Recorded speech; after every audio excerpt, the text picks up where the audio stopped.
Hello friends, welcome back Spanish channel நண்பர்களே.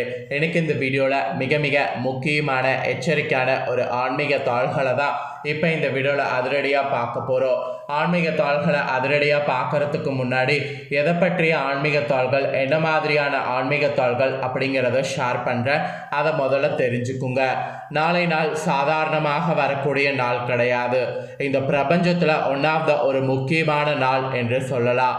அப்படி என்ன நாளை நாள் முக்கியமான நாள் அப்படின்னு கேட்குறீங்களா? நாளை நாள் பார்த்தீங்கன்னு வச்சுக்கோங்களேன், சனிக்கிழமையானது வருது. நாளை நாள் வரக்கூடிய சனிக்கிழமை தை மாதத்தில் வரக்கூடிய சனிக்கிழமை. ஆக்சுவலி சனிக்கிழமை இப்போ நான் சொல்லக்கூடிய இந்த 3 பொருட்களை தப்பி தவறி கூட வாங்கக்கூடாது. வாங்குவதை தயவு செய்து அறவே தவிர்த்து விடுங்க. அதுதான் உங்களுக்கும் நல்லது, உங்களுடைய குடும்பத்திற்கும் நல்லது. ஸோ நல்லதுங்கிறல்ல, அது என்னங்கிற பொருளை இப்போ இந்த வீடியோவில் தெரிஞ்சுக்குங்க. இந்த பொருளை மட்டும் நாளை நாள் வாங்குவதை அறவே தவிர்த்து விடுங்க. வாங்க, அது என்ன பொருள், ஏன் வாங்கக்கூடாது அப்படிங்கிற காரணம் முதல் கொண்டு இந்த வீடியோவில் பார்க்கலாம். சாஸ்திர சம்பிரதாயங்கள் சொல்லி வைத்திருக்கக்கூடிய சில விஷயங்களை நமக்கு பிடித்தாலும் பிடிக்கவில்லை என்றாலும் அதை நாம் பின்பற்றுவது நல்லது. ஆக்சுவலி பெரியவர்கள் சொன்னால் பெருமாள் சொன்ன மாதிரி என்று சொல்வாங்க. நீங்கள் என்ன சொல்வது, நான் என்ன கேட்பது என்று கூட கூடானமான வேலைகளை செய்தோன்னு வச்சுக்கோங்களேன், குடும்பத்திலேயும் ஏடாகுடமான பிரச்சனைகள் வரத்தான் செய்யும். அந்த வரிசையில் தப்பி தவறியும் கூட சனிக்கிழமை அன்று வாங்கக்கூடாத 3 பொருட்கள் பற்றி தான் இந்த வீடியோவில் தெரிந்து கொள்ள போகிறோம். ஒருவேளை ஏதோ ஒரு சூழ்நிலையில் இந்த 3 பொருட்கள் ஏதாவது ஒன்றை வாங்க வேண்டிய கட்டாயமாகி இருந்ததுன்னா அதன் மூலம் குடும்பத்திற்கு தோஷம் ஏற்படும். அப்படி தோஷம் ஏற்படாமல் இருக்க உடனே ஒரு பரிகாரம் செய்யணும். அது என்னங்கிறதையும் இந்த வீடியோவில் இறுதியில் சொல்ல போகிறேன். நம்பிக்கை இருக்கிறவங்க இந்த வீடியோவை கேட்டு நாளை நாள் இதற்கேற்ப நடந்து பலன் பெறுங்க. வாங்க, அது என்ன பொருள், சனிக்கிழமை கட்டாயம் வாங்கக்கூடாத 3 பொருட்கள் என்னென்னங்கிறத பார்க்கலாம். பெரும்பாலும் இந்த விஷயம் எல்லாருக்குமே தெரிந்திருக்கும், தெரியாமையும் இருக்கும். இருந்தாலும் தெரியாதவர்களுக்காக இந்த வீடியோ. நாளை நாள் துடைப்பம், வீடு துடைக்கக்கூடிய மாப், வீடு சுத்தம் செய்யக்கூடிய ஒட்டடைக்குச்சி, குப்பைக்கூடை, முறம் இவைகளை நாளைய சனிக்கிழமை வாங்கக்கூடாது. இந்த பொருட்கள் எல்லாம் பழசாகிவிட்டால் நாளை சனிக்கிழமை அன்று இவைகளை குப்பையில் தூக்கி போடவும் கூடாது. நாளை நாள் இந்த பொருட்களை குப்பையில் போடவும் கூடாது, புதுசாக வாங்கவும் கூடாது. அப்படி வாங்கினீங்கனாலும் குப்பையில் போட்டாலும் அதனால் உங்களுக்கு தருதரம் தான் பிடிக்கும். அதனால் தயவு செய்து இந்த தவறை நாளை நாள் செய்யாதீங்க. அப்புறம் நெக்ஸ்ட்டு, எண்ணெய் சம்மந்தப்பட்ட எந்த விஷயத்தையும் சனிக்கிழமை வாங்காதீங்க. அது எந்த எண்ணெயாக இருந்தாலும் அந்த எண்ணெய் சம்மந்தப்பட்ட விஷயம் நாளை நாள் வாங்கக்கூடாது. யாருக்கும் கடனாகவும் கொடுக்கக்கூடாது. அப்புறம் 3வது, இரும்பு சம்மந்தப்பட்ட எந்த விஷயத்தையும் சனிக்கிழமை வாங்கக்கூடாது. இரும்பு அருவாமனை, இரும்பு தோஷங்கள், இரும்பு ஆணி, இந்த மாதிரி இரும்புங்கிற வார்த்தையில் இருக்கக்கூடிய பொருட்கள் எதையும் நாளை நாள் வாங்கக்கூடாது. மீறி வாங்கினீங்கன்னா இதனாலேயும் தோஷம் ஏற்படும். அப்புறம் தலைக்கு தேய்க்கக்கூடிய எண்ணெய், சமைக்க பயன்படுத்தக்கூடிய எண்ணெய், இந்த மாதிரி எந்த எண்ணெயாக இருந்தாலும் சனிக்கிழமை வாங்குவதை அறவே தவிர்த்து விடணும். அதுதான் உங்களுக்கும் உங்கள் குடும்பத்திற்கும் நல்லது. அது மட்டும் இல்லாமல் கத்திரிக்கோள், ஊசி, அருவாமனை, சமையலுக்கு தேவையான தோசைக்கல், இப்படி கல் சம்மந்தப்பட்ட, அதாவது இரும்பு சம்மந்தப்பட்ட எதையுமே நாளை நாள் சனிக்கிழமை வாங்கக்கூடாது. இப்போ ஒரு உதாரணத்திற்கு, வீடு கட்ட வேலை நடந்து கொண்டு இருக்கும் உங்களுக்கு, இரும்பு சம்மந்தப்பட்ட பொருள் வாங்கணுன்னா நாளை சனிக்கிழமை லாரியில் வந்துருச்சு. அப்படி லாரியில் வந்ததை காசு கொடுத்து அதை இறக்கி தானே ஆக வேண்டும், வேறு வழி கிடையாதுல்ல. இந்த நேரத்தில் என்ன செய்வது அப்படின்னு பார்த்தீங்கன்னா, அந்த இரும்பு கம்பியோடு சேர்த்து இன்னும் சில பொருட்களை கூடுதலாக வாங்கி கொள்ளுங்க. செங்கல், மணல், மரச்சாமான்கள் இப்படி ஒட்டுமொத்தமாக வாங்கும்போது அது நமக்கு பிரச்சனை கொடுக்காது. அந்த மாதிரி வாங்கி இறக்குங்க. அதே போல் சனிக்கிழமை நாளை நாள் உங்கள் கையால் எண்ணெயை அடுத்தவர்களுக்கு கொடுக்கக்கூடாது. இன்னொருவர் வீட்டில் இருந்து எண்ணெயை உங்களுடைய வீட்டிற்கு கொண்டு வரக்கூடாது. நேரமோ காலமோ சூழ்நிலையோ உங்களை சனிக்கிழமை இரும்பு பொருள் வாங்க வைத்து விட்டது அப்படின்னா கண்டிப்பாக அது ஒரு தோஷம்தான்.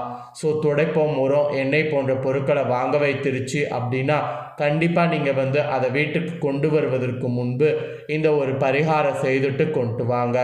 இந்த பொருட்கள் நீங்கள் வீட்டுக்கு கொண்டு வரும்போது கூடவே ஒரு சின்ன எலுமிச்சம்பழத்தை வாங்கி வீட்டுக்குள்ளே கொண்டு வாருங்க.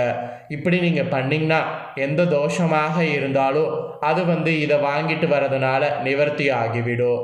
பிறகு 2-3 நாட்கள் கழித்து அந்த எலுமிச்சம்பழத்தை குப்பை தொட்டியில் தூக்கி போட்டு விடுங்க. அதற்காக வேணும்னு இரும்பு பொருட்களை சனிக்கிழமை வாங்கி எலுமிச்சம்பழத்தை வாங்கினால் அது தவறு. ஒருவேளை நான் சொன்ன பொருட்களை எதிர்பாராத சூழ்நிலையில் நாளை நாள் வாங்குவது அப்படிங்கிறது இருந்தால் மட்டும்தான் இந்த பரிகாரம் பயன்படணும். அப்படி பயன்படுத்திங்கன்னா தான் தவறு நடக்காது. இல்லைனா இந்த பரிகாரம் கண்டிப்பாக உங்களுக்கு ஒன்றும் யூஸ்ஃபுல்லாக இருக்காது. சில பேருக்கு சனி பெருக்கும் என்று சொல்வாங்க, சில பேருக்கு சனி செருக்கும் என்று சொல்வாங்க. எதுவாக இருந்தாலும் நாம் நாளை நாள் இந்த தவறை செய்ய வேண்டாமே. முன்னோர்கள் சொல்லி வைத்திருந்தால் அதற்கு பின்னால் 1000 அர்த்தங்கள் இருக்கும். குடும்பத்தில் நல்லது நடக்க வேண்டும் என்று நினைக்கிறவங்க இப்போ நான் சொன்ன ஆன்மீக சார்ந்த இந்த குறிப்புகளை பின்பற்றி நாளை நாள் பலன் பெறுங்க. நிச்சயம் உங்களுக்கு நல்லது நடக்கும். ஸோ நாளை நாள் சனிக்கிழமை அப்படிங்கிறதுனால இன்னொரு பரிகாரம் செய்கிறது ரொம்ப ரொம்ப நல்லது. அதுதான் நாளை நாள் பார்த்தீங்கன்னு வச்சுக்கோங்களேன், ஆஞ்சநேயர் வழிபாடு. ஆக்சுவலி ஆஞ்சநேயரை சனிக்கிழமை வழிபாடு செய்தால் சகல விதமான தோஷங்களும் நீங்கும் என்று சொல்லப்படுது. நம்மள நிறைய பேருக்கு இது தெரியாததுனால ஆஞ்சநேயர் வழிபாடுங்கிறது சாதாரணமானதுன்னு நினச்சி விட்டுடுறோம். ஆனால் இனி அந்த மாதிரி விடக்கூடாது.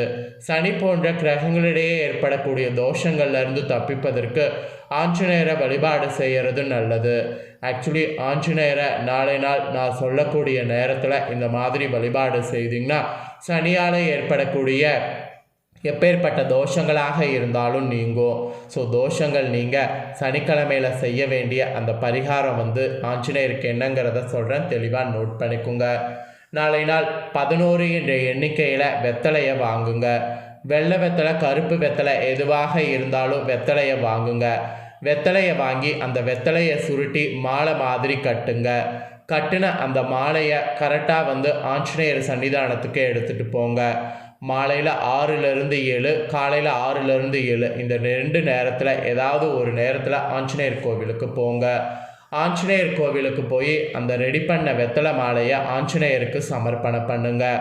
ஆஞ்சநேயருக்கு வெத்தலை மாலையை சமர்ப்பணம் பண்ணதுக்கு பின்னாடி விளக்கு ஒன்றை ஏற்றுங்க.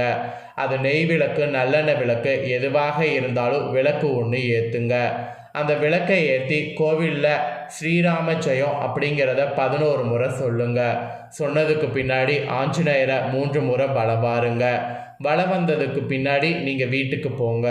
இவ்வளவு தாங்க நாளை நாள் ஆஞ்சநேயர் வழிபாடு. இந்த சிம்பிளான ஆஞ்சநேயர் வழிபாடு நீங்கள் செய்கிறதுனால உங்கள் தலையெழுத்து பயங்கரமாக மாறும். அதனால் இந்த சிம்பிளான ஆஞ்சநேயர் வழிபாடு செய்ய மறக்காதீங்க. அதே போல் இது நாளை நாள் செய்து இந்த மந்திரம் சொல்லும்போது கண்டிப்பாக சனியுடைய பாதிப்பிலிருந்து நீங்கள் தப்பிக்க முடியும். மெயினாக நாளை நாள் இந்த வழிபாடுக்கு விரதம் இருக்கணுங்கிறது அவசியம் கிடையாது. இதை சிம்பிளாக செய்துட்டு நம்மளோட வேலைகள் எப்பயும் போல் செய்யலாம். வாழ்க்கையில் வெற்றி கிடைத்து நம்ம நினைத்ததை அடைவதற்கு கண்டிப்பாக நமக்கு கிரகங்கள் சாதகமாக இருக்கணும். கிரகங்கள் சாதகமாக இல்லைன்னா நமக்கு சாதகமான பலன் கிடைக்காது. கிரகங்கள் சாதகமாக இருக்கிறதுக்கு தான் இந்த பரிகாரமே உங்களுக்கு சொன்னேன்.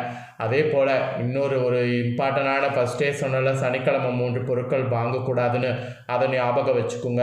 அப்படி ஒரு வேளை உங்களை அறியாமையே வாங்கிட்டிங்கன்னா வீட்டுக்கு அந்த பொருளை கொண்டு வரத்துக்கு முன்னாடி எலுமிச்சை பழத்தை வாங்கி அதோடு கொண்டு வாங்க. 3 நாள் கழித்து அந்த எலுமிச்சை பழத்தை போட்டுருங்க. ஸோ மறந்தும் நாளை நாள் எந்த தவறையும் செய்யாதீங்க. ஸோ நாளைய சனிக்கிழமையை பற்றி தெளிவாக இந்த வீடியோவில் உங்களுக்கு ஷேர் பண்ணிட்டேன். ஷேர் பண்ணதை தெளிவாக இந்த வீடியோவில் அனைவரும் தெரிஞ்சிருப்பீங்க. ஸோ தெரிஞ்சதுக்கேற்ப நடந்து பயன்பெறுங்க. இந்த முக்கியமான தாள்களை நீங்கள் பார்த்து தெரிஞ்சு பயனடைஞ்சது போல் உங்கள் ஃப்ரெண்ட்ஸ் ஃபேமிலியில் இருக்கிறவங்களும் பார்த்து பயனடையணும்னு நினச்சிங்கன்னா வீடியோ லைக் பண்ணி ஷேர் பண்ணுங்கள். வீடியோவை உங்கள் ஃப்ரெண்ட்ஸ் ஃபேமிலியில் இருக்கிறவங்களும் பார்க்கட்டும். அவங்களும் நாளைய சனிக்கிழமை என்ன பொருள் வாங்கக்கூடாதுங்கிறத இந்த வீடியோவில் தெரிஞ்சுக்கிட்டோம். அது மட்டும் இல்லாமல் நாளை நாள் என்ன ஒரு ஆஞ்சநேயர் வழிபாடு செய்யணுங்கிறதையும் தெரிஞ்சு பயனடையட்டும். மேலும் இதே போல் நம்ம சேனலில் நிறைய வீடியோ போடப்படும். அதை எல்லாத்தையுமே உடனுக்குடனே தெரிந்து கொள்ள மறக்காமல் நம்ம சேனலை சப்ஸ்கிரைப் பண்ணுங்கள். கூட பெல் பண்ண ப்ரெஸ் பண்ணுங்கள். அதை பண்ணிட்டீங்கன்னா நான் போகிற மற்ற அப்டேட்டான எல்லா வீடியோஸும் உடனுக்குடனே தெரிந்து கொள்ளலாம். ஸோ மறக்காமல் சப்ஸ்கிரைப் பண்ணி பெல் பண்ண ப்ரெஸ் பண்ணுங்கள். நெக்ஸ்ட்டு இதே போல் சுவாரஸ்யமாக வேறொரு புதிய அப்டேட்டான தகவல்களோடு மீண்டும் இன்னொரு ஒரு புதிய வீடியோவில் உங்களை சந்திக்கிறேன். ஸோ சப்ஸ்கிரைப் பண்ணி பெல் பண்ண ப்ரெஸ் பண்ணுங்கள். நன்றி, வணக்கம்.